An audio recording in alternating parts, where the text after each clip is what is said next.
ស្រីដើរលឿនម្លេះសុំងៀងមកណែបងជូនលុយឲ្យចាយកូនស្រីដើរលឿនម្លេះសុំងៀងមកណែបងជូនលុយឲ្យចាយ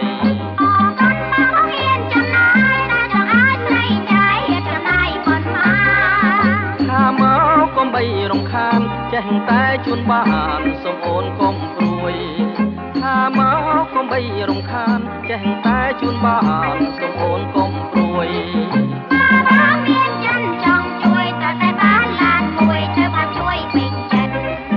ទិញឡានថ្មីឬចាស់មកអីឲ្យច្បាំងសូមអូនជួយគិតទិញឡានថ្មីឬចាស់មកអីឲ្យច្បាំងសូមអូនជួយគិត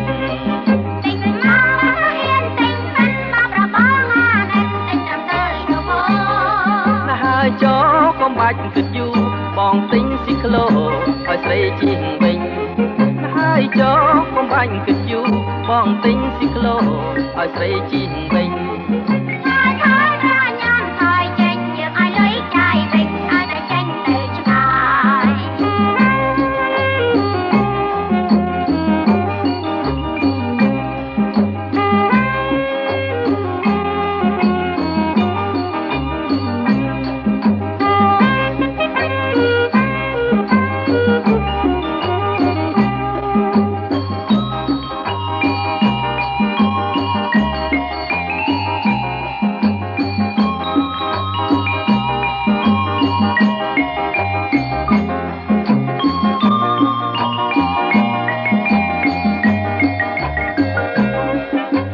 ស្រីដើរលឿនម្លេះសុំងៀងមកណែបងជូនលុយឲ្យចាយកូនស្រីដើរលឿនម្លេះសុំងៀងមកណែបងជូនលុយឲ្យចាយ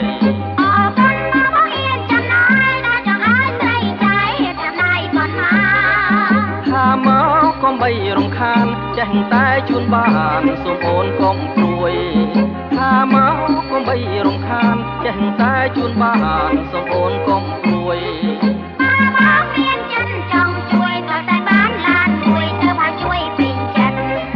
ទិញឡានថ្មីឬចាស់មកអីឲ្យច្បាំងសូមអូនជួយគិតទិញឡានថ្មីឬចាស់មកអីឲ្យច្បាំងសូមអូនជួយគិត